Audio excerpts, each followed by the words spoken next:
नमस्कार, म doctor तोशिमा Karki.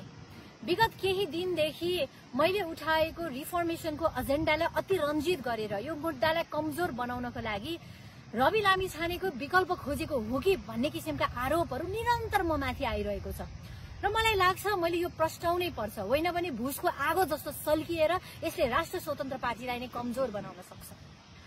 Gen Z क्रान्तिले उठाएको भ्रष्टाचार विरुद्धको मुद्दा र सुशासनको मुद्दालाई स्थापित गर्नको लागि स्वयं राष्ट्र स्वतन्त्र पार्टी पनि यथास्थितिवादमा शिथिल भएर चलिरहने छुट छैन।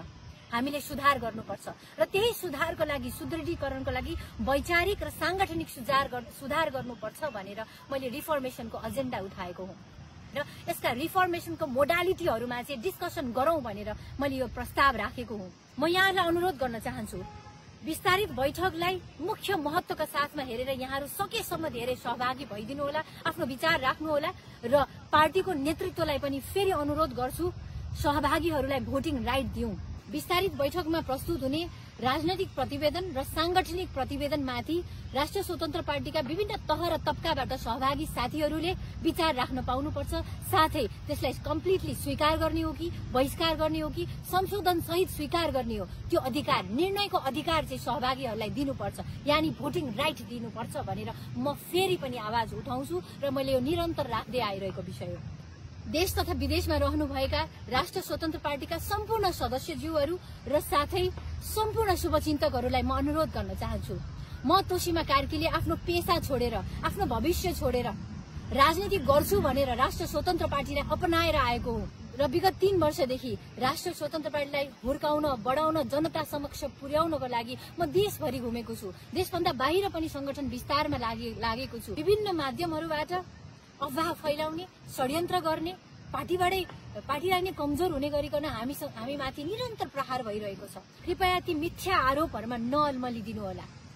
मैले उठाएको रिफर्मेशनको एजेन्डा व्यक्ति विरुद्धको एजेन्डा होइन, समग्र राष्ट्र स्वतन्त्र पार्टीलाई सुदृढ बनाउनको लागि, सबल बनाउनको लागि, अहिले समय सापेक्षिक हिसाबले सक्रिय बनाउनको लागि र वैकल्पिक शक्तिहरू, स्वतन्त्र व्यक्तिहरू, बुद्धिजीवी, नागरिक समाज र विशेष जेनजीहरूलाई समावेश गराउनको लागि राष्ट्र स्वतन्त्र पार्टी उदार हुनुपर्छ। केन्द्रमा भएको पदाधिकारी, सचिवालय र केन्द्र समितिमा पुनरावलोकन, पुनर्गठन, पुनर्विचार गरेर चाहिँ उहाँहरूलाई अटाउने किसिमको हामी ठूलो बन्नुपर्छ भनेर मैले यो विषय उठाइरहेको छु। अहिलेको यथास्थितिमै चलिराख्ने हो भने हामीले चाहेर पनि मेजोरिटी पार्टी बन्न सक्दैनौं। त्यसैले वैकल्पिक शक्तिहरूलाई मूलधारको राजनीति गर्न आउनको लागि राष्ट्र स्वतन्त्र पार्टी ठूलो हृदय लिएर ठूलो प्लाटफर्म, एउटा साझा प्लाटफर्मको रूपमा उदाउन सक्नुपर्छ र त्यसको लागि रिफर्मेशन आवश्यक छ भनेर भन्दैछु।